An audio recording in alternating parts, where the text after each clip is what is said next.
प्रतिवर्ष हल षष्ठी या हल छठ पर्व भाद्रपद कृष्ण षष्ठी तिथि को मनाया जाता है। ये पर्व कृष्ण जन्माष्टमी से 1 या 2 दिन पूर्व पड़ता है।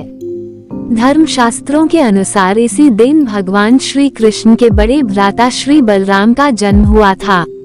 इस दिन को चंद्र षष्ठी, बलदेव छठ और रंधन षष्ठी भी कहते हैं। माताएं अपनी संतान की रक्षा के लिए यह व्रत करती हैं। द्वापर युग में भगवान बलराम सृजन के देवता थे। हल षष्ठी अथवा हल छठ कृष्ण के बड़े भाई और भगवान विष्णु के अवतार भगवान बलराम के जन्म दिवस के रूप में मनाया जाता है।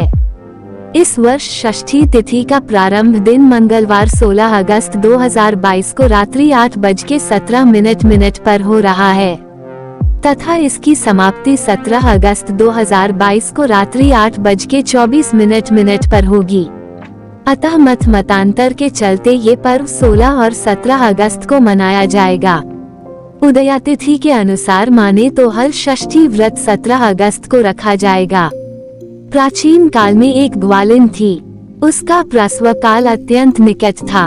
एक ओर वह प्रसव से व्याकुल थी तो दूसरी ओर उसका मन गौ रस दूध दही बेचने में लगा हुआ था। उसने सोचा कि यदि प्रसव हो गया तो गौ रस यूं ही पड़ा रह जाएगा। ये सोचकर उसने दूध दही के घड़े सिर पर रखे और बेचने के लिए चल दी, किंतु कुछ दूर पहुंचने पर उसे असहनीय प्रसव पीड़ा हुई। वह एक झरबेरी की ओट में चली गई और वहां एक बच्चे को जन्म दिया। वो बच्चे को वहीं छोड़कर पास के गांवों में दूध दही बेचने चली गई। संयोग से उस दिन हल षष्ठी थी। गाय भैंस के मिश्रित दूध को केवल भैंस का दूध बताकर उसने सीधे सादे गांव वालों में बेच दिया। उधर जिस झरबेरी के नीचे उसने बच्चे को छोड़ा था, उसके समीप ही खेत में एक किसान हल जोत रहा था। अचानक उसके बैल भड़क उठे और हल का फल शरीर में घुसने से वह बालक मर गया।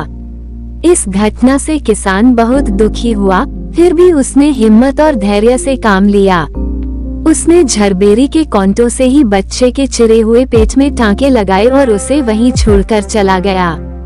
कुछ देर बाद ग्वालिन दूध बेचकर वहां आ पहुंची। बच्चे की ऐसी दशा देखकर उसे समझते देर नहीं लगी कि यह सब उसके पाप की सजा है।